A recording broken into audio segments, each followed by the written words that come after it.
संबोधित करें।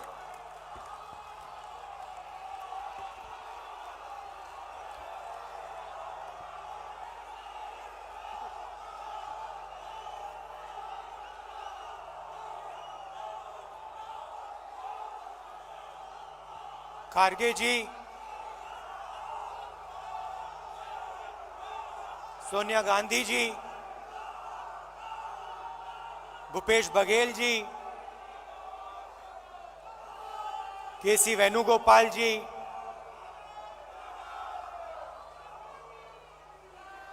प्रियंका गांधी जी, स्टेज पे कांग्रेस पार्टी के सब वरिष्ठ नेता, हमारे प्यारे कार्यकर्ता, भाइयों और बहनों, प्रेस के हमारे मित्रों, आप सबका यहां बहुत बहुत स्वागत। और जो लोग इस अधिवेशन को टेलीविजन पे अलग अलग स्टेट्स में देख रहे हैं, उनका भी मैं आज यहां स्वागत करता हूं।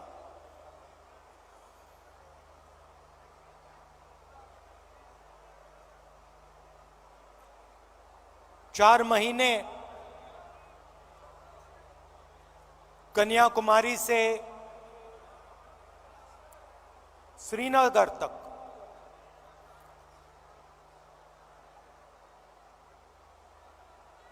भारत जोड़ो यात्रा हमने की।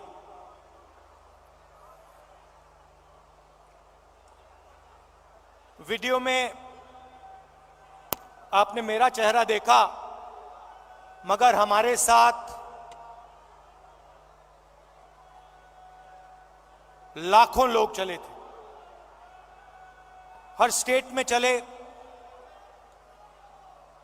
बारिश में, गर्मी में, बर्फ में, एक साथ हम सब चले।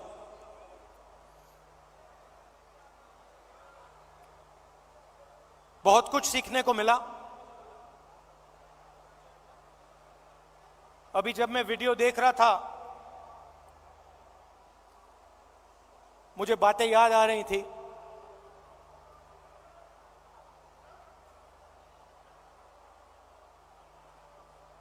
वीडियो में आपने देखा होगा, पंजाब में एक मैकेनिक आकर मुझसे मिला।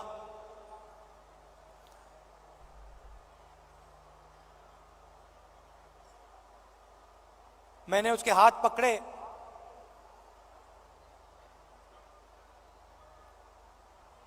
और सालों की जो तपस्या थी उसकी,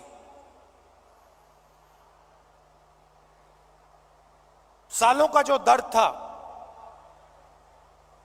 जो खुशी, जो दुख, जैसे ही मैंने उसके हाथ पकड़े,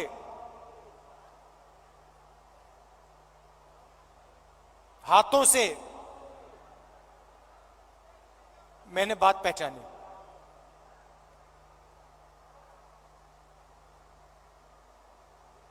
वैसे ही लाखों किसानों के साथ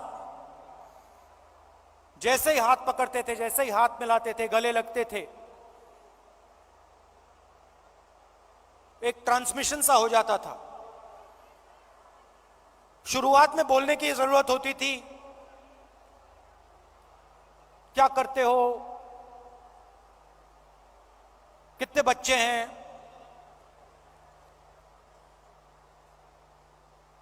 क्या मुश्किलें हैं। ये एक डेढ़ महीना चला, उसके बाद बोलने की जरूरत नहीं होती थी।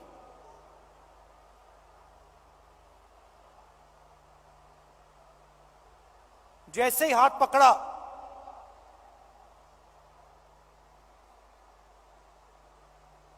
गले लगे, सन्नाटे में एक शब्द नहीं बोला जाता था, मगर जो उनका दर्द था, जो उनकी मेहनत थी, एक सेकंड में मुझे समझ आ जाती थी, और जो मैं उनसे कहना चाहता था बिना कुछ बोले वो समझ जाते थे। अभी मैंने देखा, आपने वो बोट रेस देखी होगी केरल में।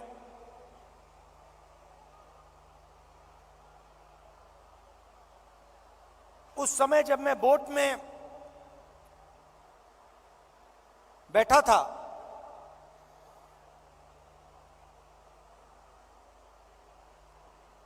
पूरी टीम के साथ मैं रोइंग कर रहा था, मेरे पैर में भयंकर दर्द था।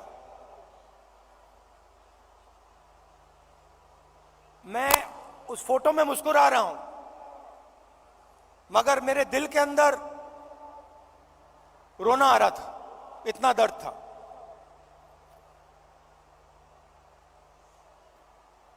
मैंने यात्रा शुरू की, काफी फिट आदमी हूं, 10-12 किलोमीटर ऐसे ही दौड़ लेता हूं। घमंड था, मैंने सोचा था 10-12 किलोमीटर चल लेता हूं तो 20-25 किलोमीटर चलने में क्या बड़ी बात है। मेरी माइंड में यह था। पुरानी इंजरी थी, कॉलेज में चोट लगी थी फुटबॉल खेलते हुए, मुझे याद है। मैं दौड़ रहा था, मेरे दोस्त ने पीछे से अड़ंगी मार दी और घुटने में चोट लगी।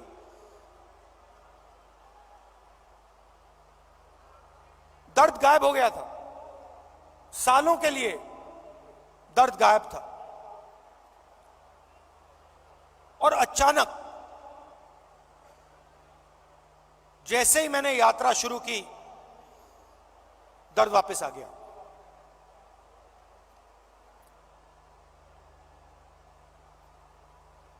आप मेरे परिवार हो तो मैं कह सकता हूं आपसे, सुबह उठता था, सोचता था कैसे चला जाए,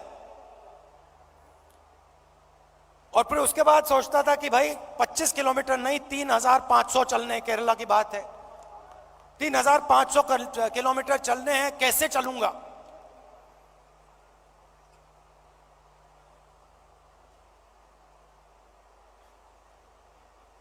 और फिर कंटेनर से उतरता था, चलना शुरू करता था, लोगों से मिलता। तो पिछले पहले 10-15 दिन में, जिसको आप अहंकार कह सकते हो, घमंड कह सकते हो, वो सारा गायब हो गया।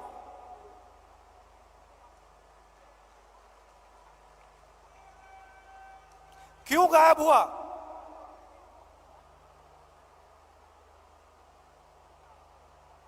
क्योंकि भारत माता ने मुझे मैसेज दिया, देखो तुम अगर निकले हो, अगर कन्याकुमारी से कश्मीर चलने निकले हो, तो अपने दिल से अहंकार मिटाओ, घमंड मिटाओ, नहीं तो मत चलो। और मुझे ये बात सुननी पड़ी, मुझे ये बात सुननी पड़ी। मुझ में उतनी शक्ति नहीं थी कि मैं इस बात को ना सुनूं। और आस्ते आस्ते मैंने नोटिस किया,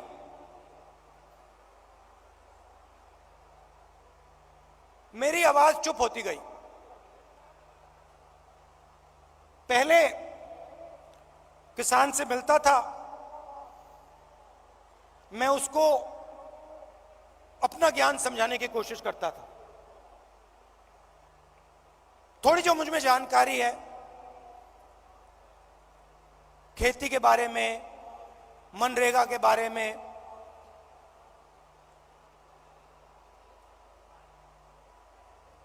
फर्टिलाइजर के बारे में, मैं कहने की कोशिश करता था।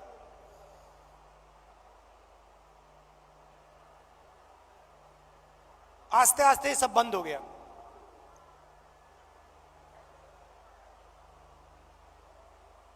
शांति सी आ गई।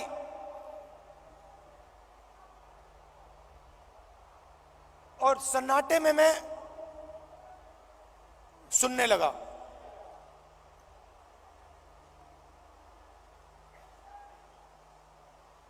ये आस्ते आस्ते आस्ते आस्ते ये बदलाव आया। और जब मैं जम्मू कश्मीर पहुंचा,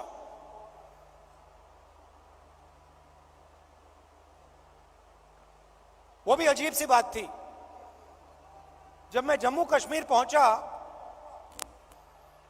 मैं बिल्कुल चुप हो गया।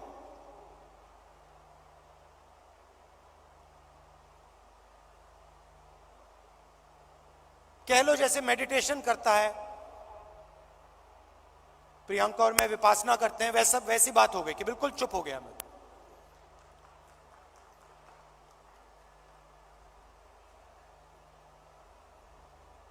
मां बैठी हैं,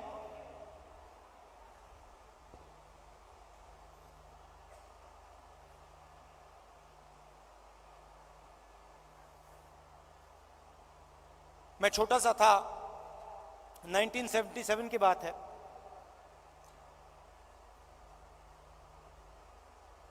चुनाव आया, मुझे चुनाव के बारे में कुछ मालूम नहीं था, 6 साल का था मैं। एक दिन घर में अजीब सा माहौल था। मैं मां के पास गया, बैठी हुई हैं, इधर नहीं देख रही हैं।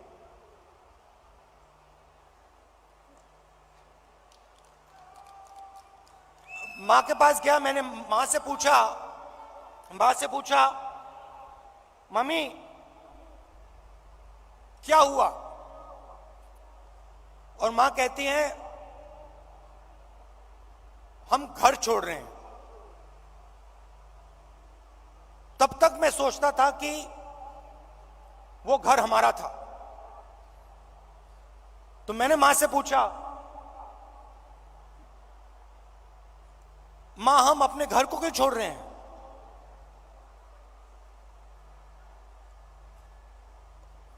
और पहली बार मां ने मुझे बताया कि राहुल ये हमारा घर नहीं है, ये सरकार का घर है और अब हमें यहां से जाना है।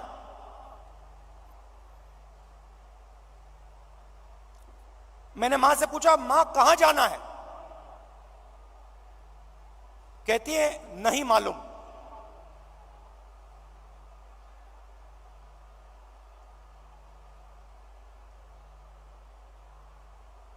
नहीं मालूम कहां जाना है। मैं हैरान हो गया। मैंने सोचा था कि वो हमारा घर था।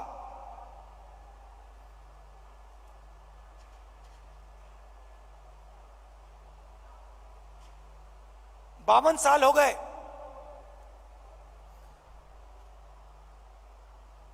मेरे पास घर नहीं है, आज तक घर नहीं है। और हमारे परिवार का जो घर है वो इलाहाबाद में है,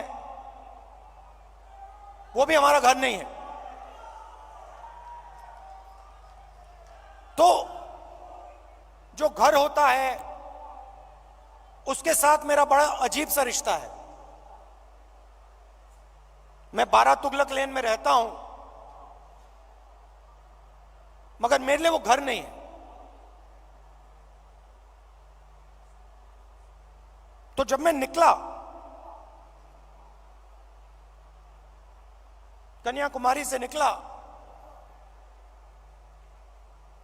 मैंने अपने आप से पूछा कि भाई मेरी जिम्मेदारी क्या बनती है। अब मैं चल रहा हूं, भारत का दर्शन करने निकला हूं, भारत को समझने के लिए निकला हूं।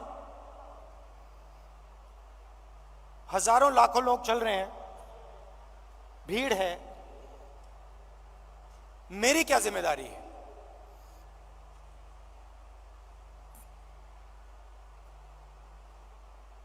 मैंने थोड़ी देर सोचा और फिर मेरे दिमाग में एक आइडिया आया।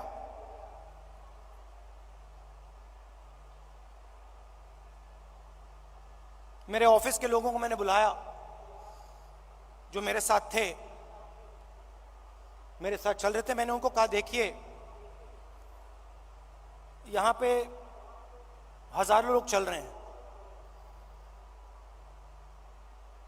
धक्का लगेगा, लोगों को चोट लगेगी,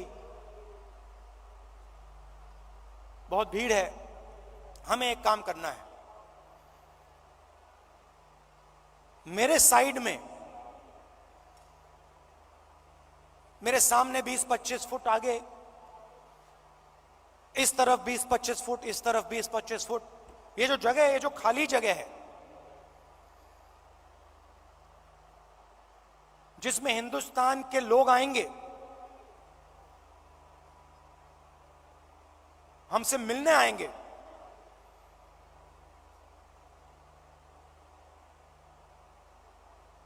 अगले 4 महीने के लिए वो हमारा घर है। मतलब ये घर हमारे साथ चलेगा।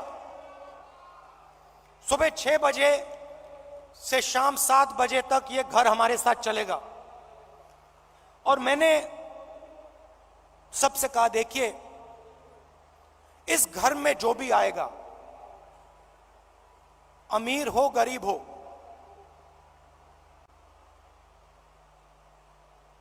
बुजुर्ग हो युवा हो बच्चा हो, किसी भी धर्म का हो, किसी भी स्टेट का हो, हिंदुस्तान से बाहर का हो, जानवर हो,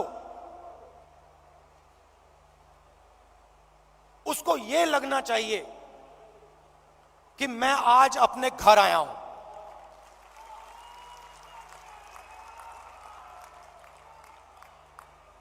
और जब वो यहां से जाए, उसे लगना चाहिए कि मैं अपने घर को छोड़ के जा रहा हूं। छोटा सा आइडिया था, मगर इसकी गहराई मुझे तब नहीं समझ आई। जैसे ही मैंने यह किया,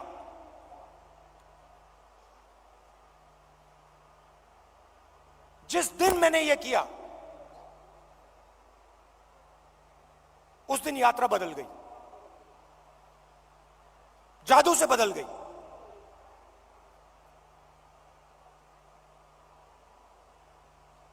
लोग मेरे साथ राजनीतिक बात नहीं कर रहे थे। मैंने क्या क्या सुना है मैं आपको बता भी नहीं सकता हूं।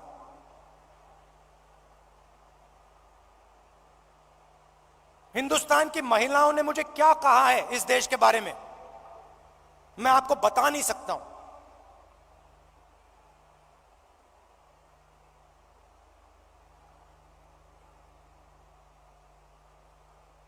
युवाओं के दिल में डर क्या है, कैसा है, मैं आपको बता नहीं सकता, समझा नहीं सकता। कह सकता हूं मगर बता समझा नहीं सकता हूं। कितना बोझ उठा रहे हैं।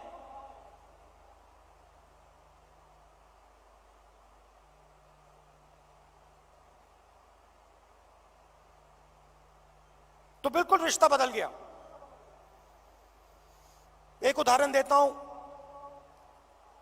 पता नहीं आपने शायद नहीं देखा। चल रहे थे हम सुबह सुबह,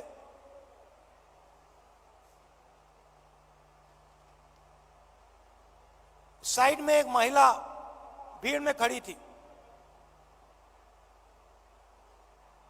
झिझक के उसने ऐसे किया मुझे। जैसे ही मैंने देखा, मैंने उसको बुलाया। मुझे बात अजीब सी लगी।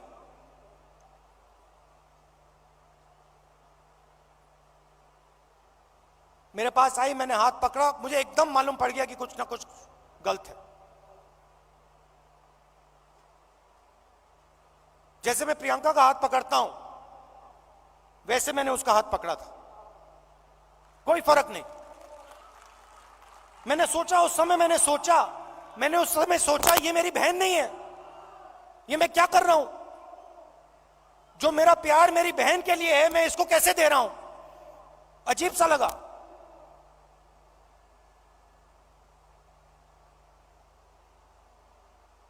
मुझे मेरा हाथ पकड़ती है, कहती है राहुल, राहुल जी, भैया,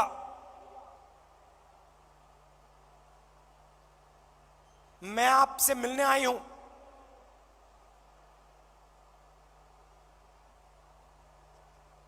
क्या बात है?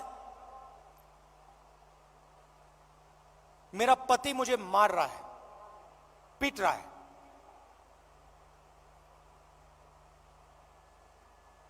मैंने कहा कब? कहती है अभी,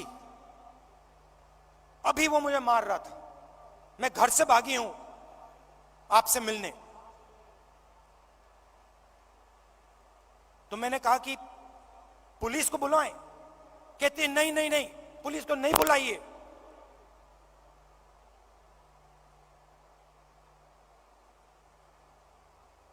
फिर मुझे कहती है अब मैं जा रही हूं वापस, फिर से पिटने जा रही हूं। मगर मैं आपको सिर्फ यह बताना चाहती थी कि मेरे साथ क्या हो रहा है। ये महिला अकेली नहीं है, ऐसी लाखों करोड़ों महिलाएं इस देश में। तो ये सब मुझे सुनने को मिला, और इस घर को हम आस्ते आस्ते आस्ते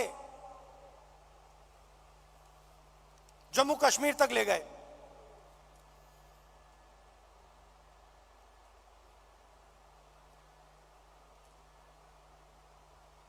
पता नहीं, शायद मेरा परिवार सालों पहले वहां से आया।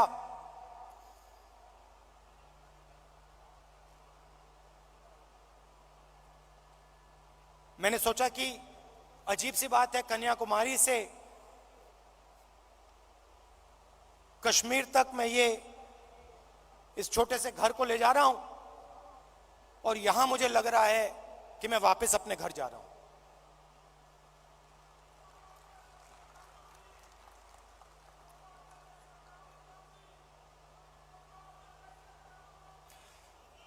कश्मीर में हम घुसते हैं,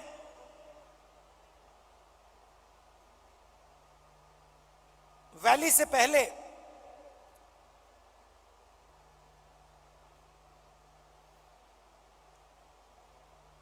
बर्फ है, धूप है,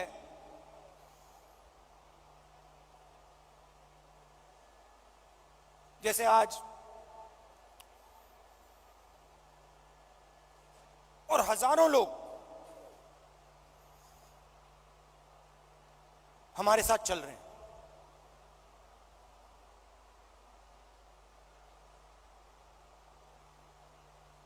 एक लड़का आता है मेरे पास, मेरे साथ चलता है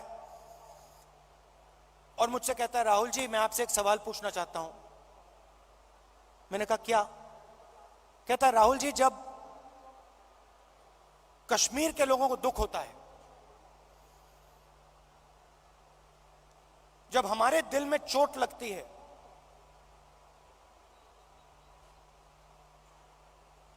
तो बाकी हिंदुस्तान के लोगों को खुशी क्यों होती है?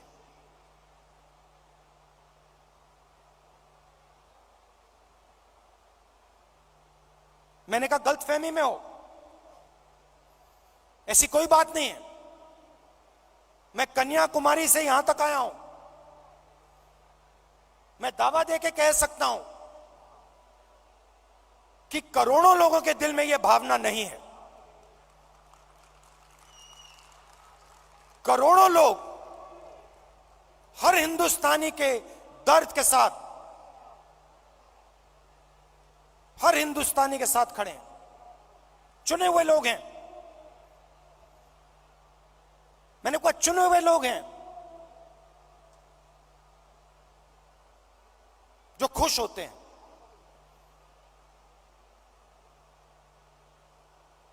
हजारों में होंगे, मगर हिंदुस्तान में करोड़ों लोग हैं।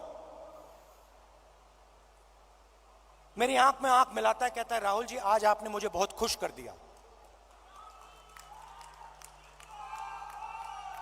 आपने मुझे बहुत खुश कर दिया।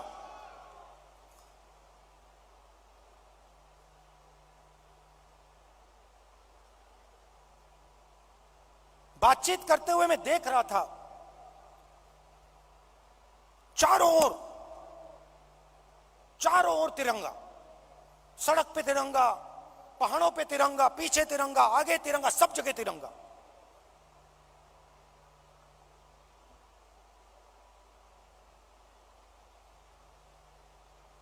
फिर हम वैली में घुसे। वैली में घुसते हैं,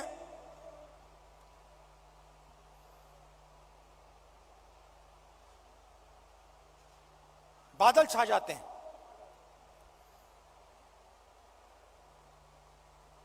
धूप गायब हो जाती है, और जैसे ही हम घुसते हैं, पुलिस वालों ने हमें कहा था कि 2000 लोग आएंगे। मेरे सिक्योरिटी वालों ने सोचा था 2000 लोग आएंगे। जैसे ही हम घुसते हैं, वहां पे 40,000 लोग खड़े।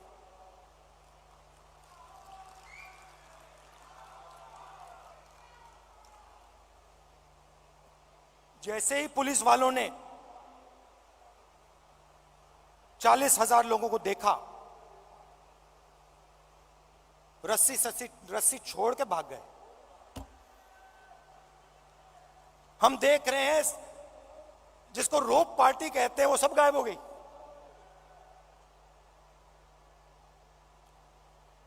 सब गायब हो गई।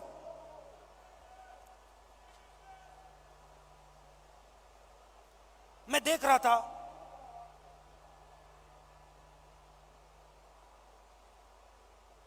हिंदुस्तान के सबसे टेररिस्ट इन्फेस्टेड जिले में जहां भी आप देखो, तिरंगा तिरंगा तिरंगा तिरंगा तिरंगा, सब जगह। कौन उठाए थे तिरंगा? हमारे पास सिर्फ 125 यात्री थे। कश्मीर के लोग तिरंगा उठाए थे। एक ने नहीं उठाया था, हजारों ने उठा रखा था। और यही कहानी पूरे कश्मीर में, अनंतनाग, पुलवामा, जिसको टेररिस्ट इन्फेक्टेड डिस्ट्रिक्ट कहा जाता है, हर डिस्ट्रिक्ट में पहाड़ों पे, सड़क पे, आगे पीछे तिरंगा। किसके हाथ में? कश्मीरी युवाओं के हाथ में।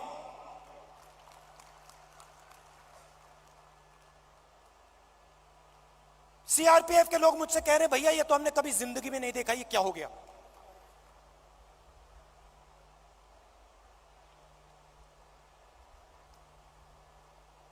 फिर मैं आया, पार्लियामेंट में मैंने प्रधानमंत्री जी का भाषण सुना।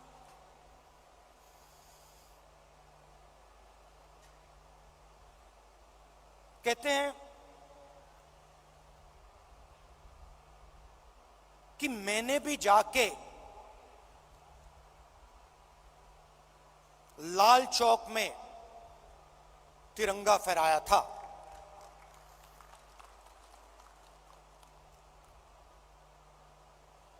मैं सुन रहा था, मैंने सोचा, देखिए, हिंदुस्तान के प्रधानमंत्री को बात समझ नहीं आई। बात समझ नहीं आई।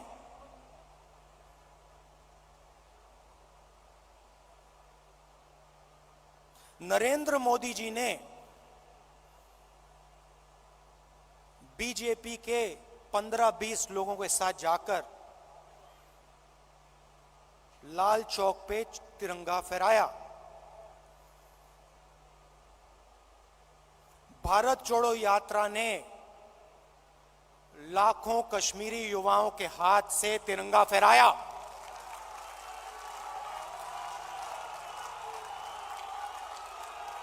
प्रधानमंत्री को फर्क नहीं समझ आया।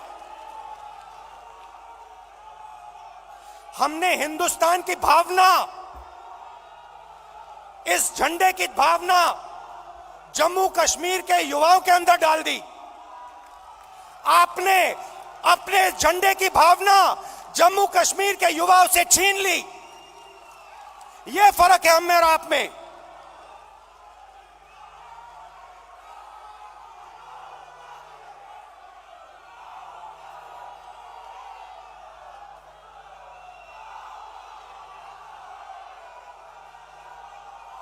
ये जो झंडा है, ये जो तिरंगा है, ये दिल की भावना है, ये दिल के अंदर से आती है। हमने इस भावना को कश्मीर के युवाओं के दिल के अंदर जगाया। हमने उनसे नहीं कहा कि भैया तुम्हें तिरंगा लहराना है, तुम्हें तिरंगा उठा के चलना है, नहीं, किसी से नहीं कहा। अपने आप आए, हजारों लाखों आए और अपने हाथ में तिरंगा उठा के चले। क्यों चले? मैं आपको बताता हूं। कश्मीरी युवा ने मुझे कहा, मुझे कहता है राहुल जी आज मैं आपके साथ तिरंगा लिए चल रहा हूं, जानते हो क्यों? मैंने कहा क्यों? कहते क्योंकि आपने हम पर और मुझ पर भरोसा किया है। आपने अपना दिल हमारे लिए खोला है और हम अपना दिल आपके लिए खोलेंगे।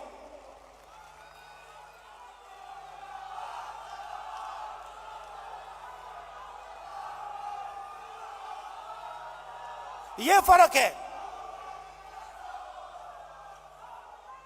हिंदुस्तान एक भावना है, एक सोचने का तरीका है, इज्जत है, आदर है, मोहब्बत है। और ये जो झंडा है, जो तिरंगा है, इसका इस भावना का ये चिन्ह है। और भारत जोड़ो यात्रा ने इस भावना को पूरे देश में फैलाया है। और यह काम राहुल गांधी ने नहीं किया है, यह काम कांग्रेस के कार्यकर्ता ने किया है, कांग्रेस के नेताओं ने किया है, हिंदुस्तान की जनता ने किया है।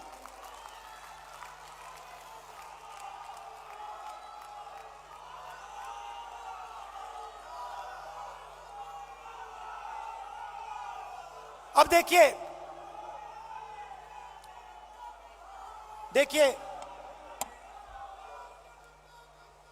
सरकार की सोच के बारे में आज आपको बताना चाहता हूं। कुछ दिन पहले इंटरव्यू में एक मंत्री ने कहा कि चाइना की इकोनॉमी हिंदुस्तान की इकोनॉमी से बड़ी है, तो हम उनसे कैसे लड़ सकते हैं। चाइना की इकोनॉमी हिंदुस्तान की इकोनॉमी से बड़ी है, तो हम उनसे कैसे लड़ सकते हैं।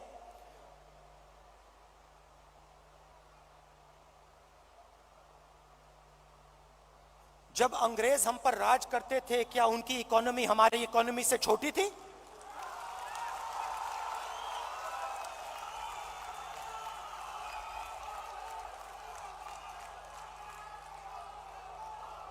लड़ाई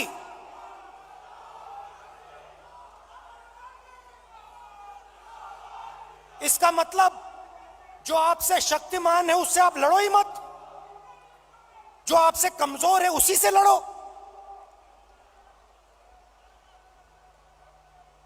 इसको कायरता कहा जाता है।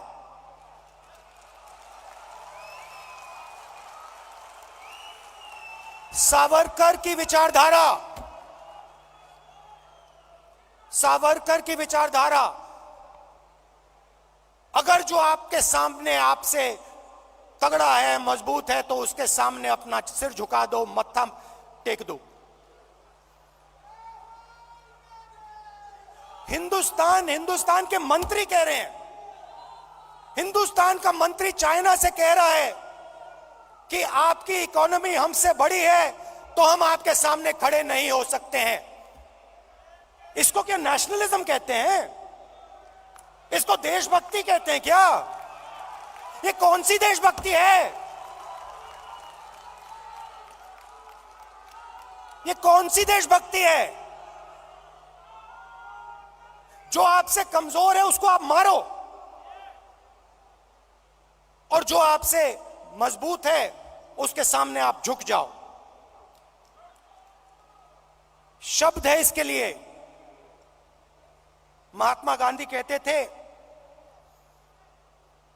सत्याग्रह की बात करते थे। सत्याग्रह का मतलब, सत्याग्रह का मतलब सत्ता के रास्ते को कभी मत छोड़ो, सॉरी, सत्य के रास्ते को कभी मत छोड़ो। इनके लिए एक नया शब्द है आरएसएस बीजेपी वालों के लिए, हम है सत्याग्राही, वो है सत्ताग्राही। ये सत्ता के लिए कुछ भी कर लेंगे, ये किसी से भी मिल जाएंगे, किसी के सामने झुक जाएंगे सत्ता के लिए। ये इनकी सच्चाई है। आखिरी बात, और मुझे बात समझ नहीं आई, पार्लियामेंट हाउस में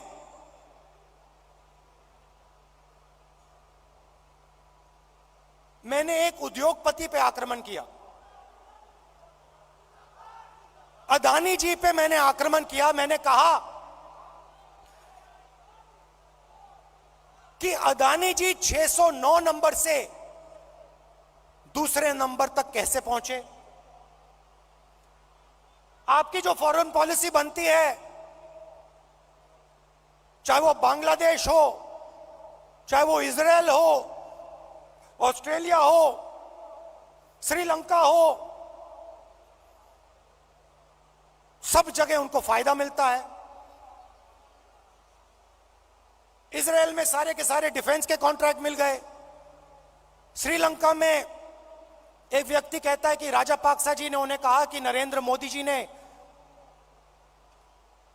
दबाव डालकर अदानी जी को कॉन्ट्रैक्ट दिलवाया। तो मैंने सिर्फ एक सवाल पूछा, नरेंद्र मोदी जी आपका अदानी जी से रिश्ता क्या है?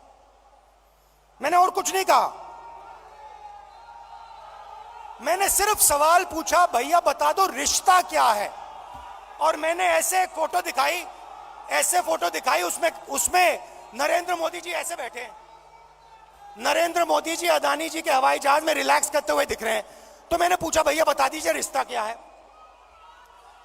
अब आपने नोटिस किया होगा कि पूरी की पूरी सरकार, सारे के सारे मंत्री अदानी जी की रक्षा करने लग गए।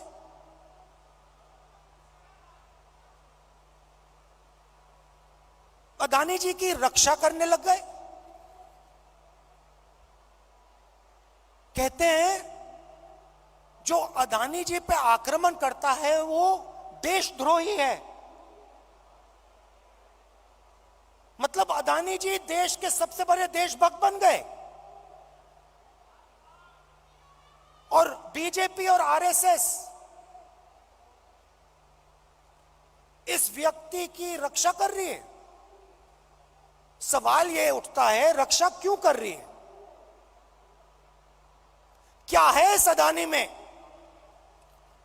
जो बीजेपी और आरएसएस को, सब मंत्रियों को इसकी रक्षा करने की जरूरत पड़ रही है?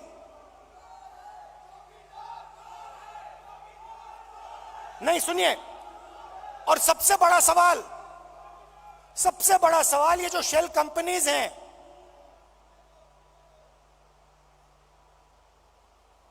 जो हजारों करोड़ रुपया हिंदुस्तान भेज रही हैं, ये किसकी हैं? इसमें किसका पैसा है? अदानी जी डिफेंस इंडस्ट्री में काम करते हैं, डिफेंस इंडस्ट्री में काम करते हैं, और हिंदुस्तान की सरकार को यह भी नहीं मालूम कि अदानी जी की शेल कंपनी है बाहर। इसमें इन्वेस्टिगेशन क्यों नहीं हो रहा? जेपीसी क्यों नहीं हो रही? डिफेंस का मामला है, देश की रक्षा का मामला है, पता तो लगाना चाहिए ये पैसा किसका है, शेल कंपनीज किसकी हैं, मगर नहीं।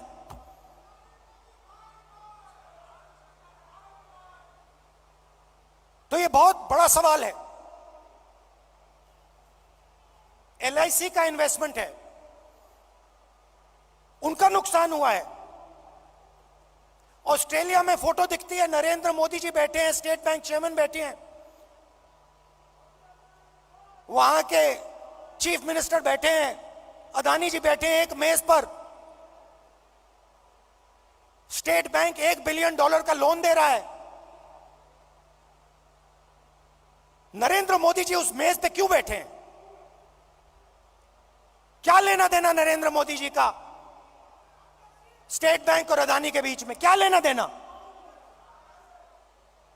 तो ये सवाल है, और ये सवाल मैंने पूछे, नरेंद्र मोदी जी से पूछे, बहुत सीधा जवाब था, कोई रिश्ता नहीं है। सिंपल सा जवाब था। हमने पूछा रिश्ता क्या है, नरेंद्र मोदी जी कह सकते थे कोई रिश्ता नहीं।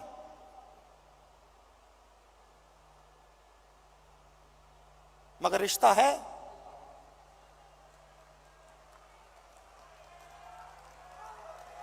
रिश्ता है। भाइयों और बहनों,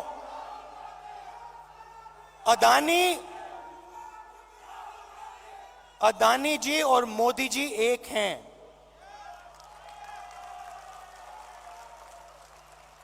एक हैं। और देश का पूरा धन, पूरा का पूरा धन एक व्यक्ति के हाथ में जा रहा है। Airports, ports, defence, infrastructure, storage, agricultural storage, सेब, हिमाचल प्रदेश में सेब, कश्मीर में सेब, पूरा का पूरा धन एक व्यक्ति के हाथ में जा रहा है। और जब हम प्रधानमंत्री से पूछते हैं ये 609 से 2 कैसे पहुंचा, बस ये बता दीजिए रिश्ता क्या है, हमारी पूरी की पूरी स्पीच एक्सपंज हो जाती है। खारगे जी की पूरी स्पीच एक्सपंज हो जाती है। अदानी जी के बारे में हिंदुस्तान के पार्लियामेंट हाउस में सवाल नहीं पूछा जा सकता है। हम पूछेंगे, एक बार नहीं, हजारों बार पूछेंगे, रुकेंगे नहीं। जब तक सच्चाई नहीं निकलेगी, अदानी जी की सच्चाई नहीं निकलेगी, तब तक हम नहीं रुकेंगे।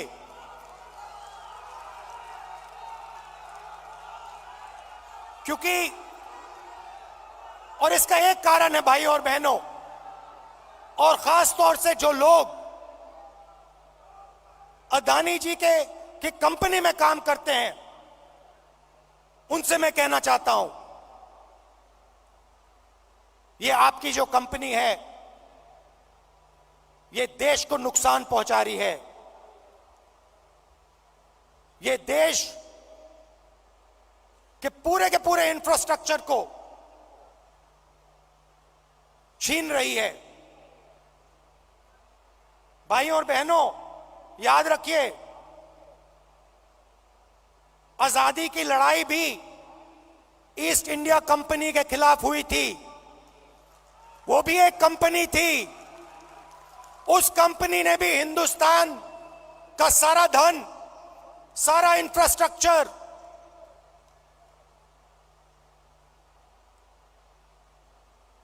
पोर्ट्स, सारा का सारा उठा लिया था। इतिहास रिपीट हो रहा है। इतिहास रिपीट हो रहा है। ये देश के खिलाफ काम हो रहा है, और अगर देश के खिलाफ काम होगा तो कांग्रेस पार्टी खड़ी हो जाएगी, लड़ जाएगी।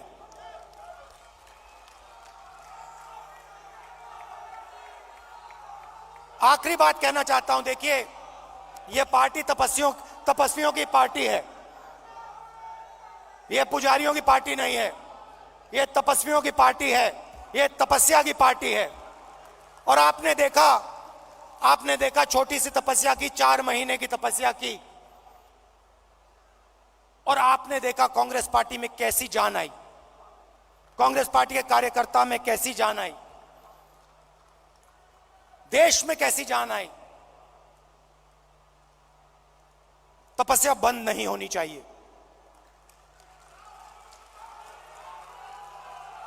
तपस्या बंद नहीं होनी चाहिए।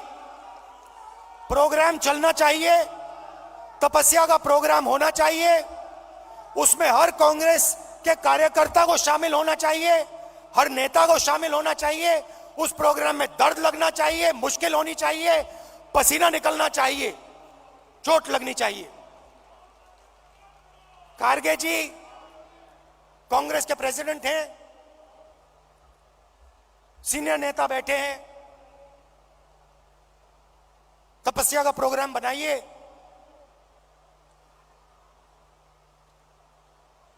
हम सब मिलकर तपस्या में शामिल होंगे, अपना खून अपना पसीना इस देश को देंगे।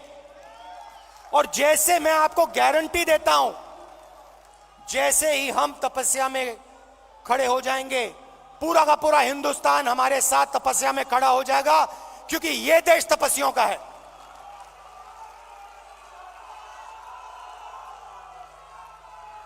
तो प्रोग्राम बनाइए, खारगे जी प्रोग्राम बनाइए, आपकी पूरी की पूरी टीम, जिसमें मैं शामिल हूं, कांग्रेस के सब नेता शामिल हैं, हर एक कार्यकर्ता शामिल है, देश की जनता शामिल है। उस प्रोग्राम को हम चलाएंगे, तपस्या करेंगे, अपना खून पसीना देंगे। बहुत बहुत धन्यवाद। जय हिंद, नमस्कार।